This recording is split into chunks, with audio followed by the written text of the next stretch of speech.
Hey minasan, konnichiwa, and welcome to my new vlog, A Week in My Life.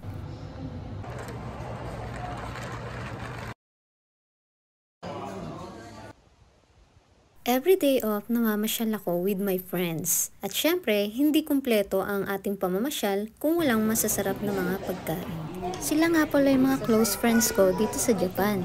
Actually, nakilala ko sila sa church. At simula nang nag-church ako, marami akong nakilalang mga kapwa Pilipino. At lumawak din ang circle of friends ko. Thank you Lord, dahil kung wala sila, boring ang buhay dito sa Japan.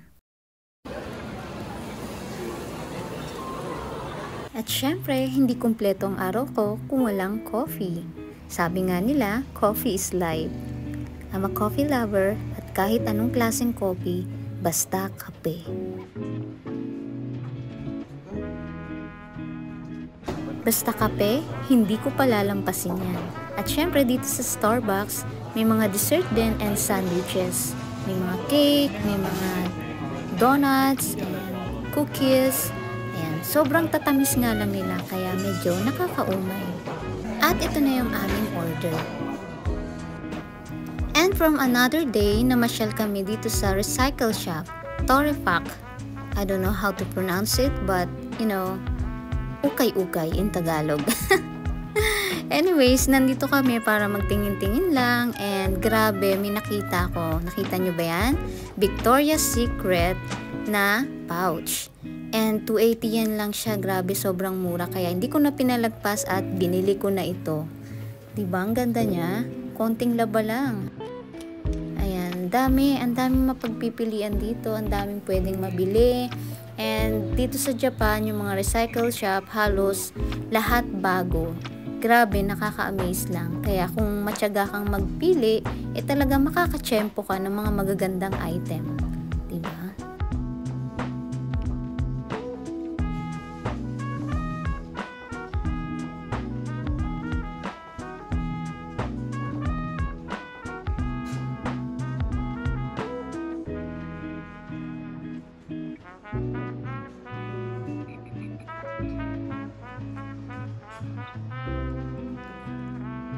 Ayan, i-flex ko lang yung outfit ko. Umaura muna tayo dito sa harap ng salamin bago rumampa. Charot.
Wala.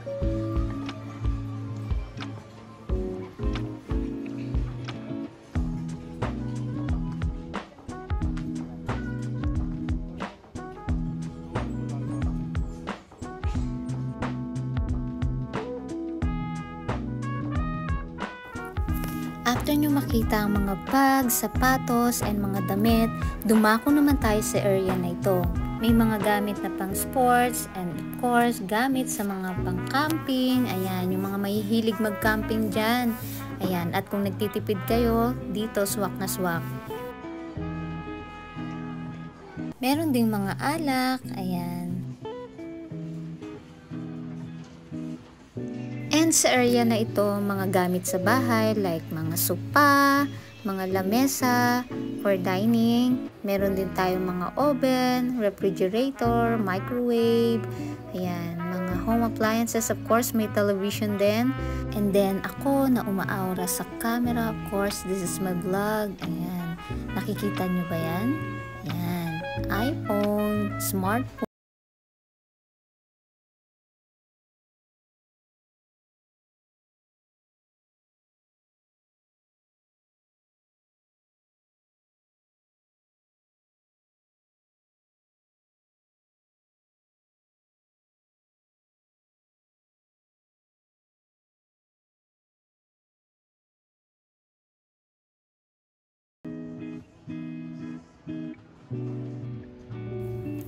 And this is from another day.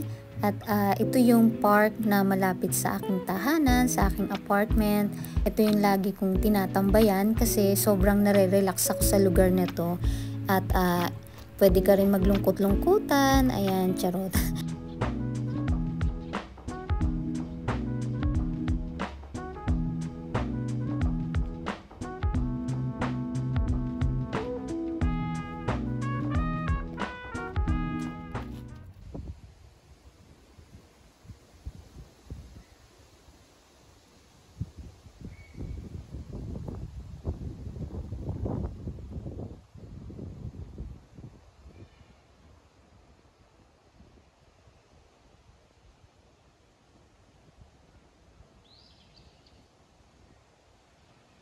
And by the way, nagpunta ako dito sa eye clinic para magpa-check up ng aking mga mata. First time ko mapuntahan ang lugar na ito kaya medyo naninibago ako sa mga kalsada, sa mga daanan at medyo creepy nga lang dahil meron akong nadaanan na isang bahay. I think parang tapunan siya ng mga basura pero kakaiba siya. First time ko makakita ng ganito dito sa Japan.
After ng eye check-up ko, dumiretso na ako dito sa Leaf Walk, isang mall na malapit sa amin. Mga around 15 minutes ang bike from my apartment at grabe, sobrang ganda ng araw. Sobrang linis, sobrang payapa, sobrang nakaka-relax as in.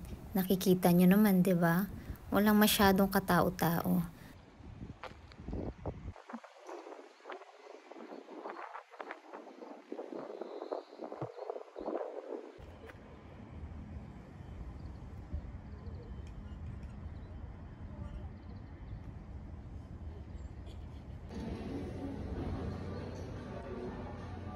Pumasok na ako dito sa loob at makikita nyo naman. Tadan! Ayan, may Daiso. Pero hindi muna ako papasyal dyan kasi wala naman akong bibilhin. Ayan, may mga sunglasses, eyeglasses, meron din Gap, tamang window shopping lang.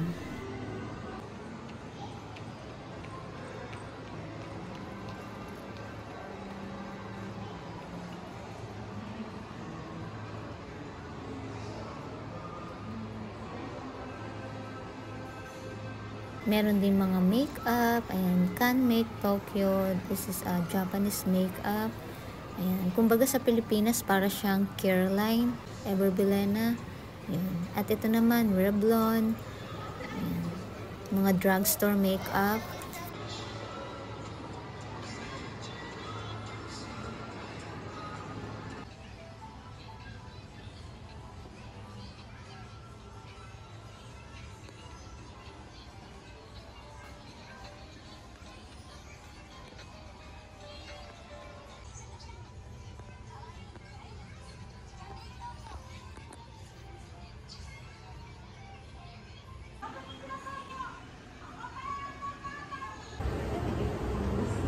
Umakyat na ako sa second floor para mag-CR at nakikita nyo naman, there is Akachang room.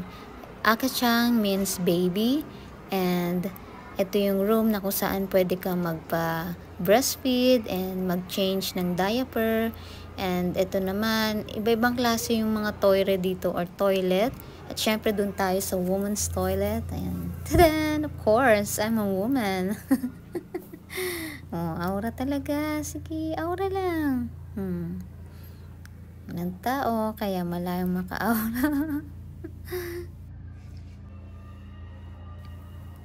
Yung mga toilet dito sa Japan, sobrang grabe, sobrang linis, as in panalo, talagang hindi ka mandidiri na gamitin. Even yung mga public toilet, especially. Ayan. Grabe, sobrang linis, oh.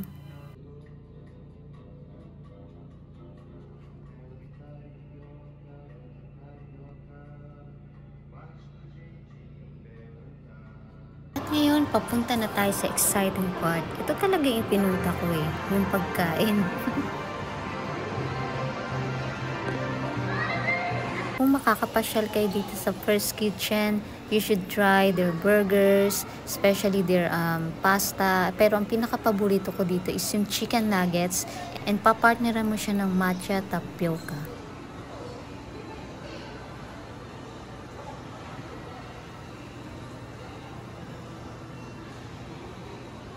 Tadan! And here's my order. Itadakimasu!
And this is me from another day. Ayan, nabasa lang naman ako ng ulan habang nagbabike dahil naabutan ako ng ulan sa daan. Look at my bag. Ayan, pinlastic ko talaga siya para hindi mo basa ng ulan. Nagpunta ako dito sa mini stop para mamili ng mga pangmeryenda, dessert, or something to eat.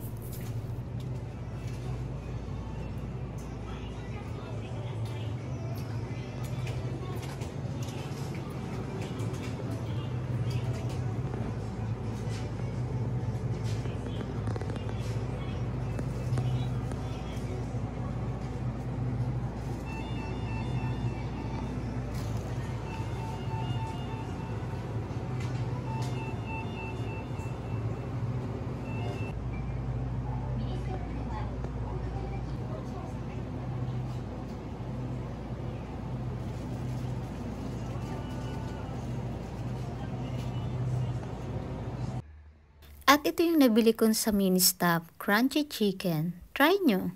With matching popcorn from Costco. After that, uminom na ako ng gamot. And thank you for watching!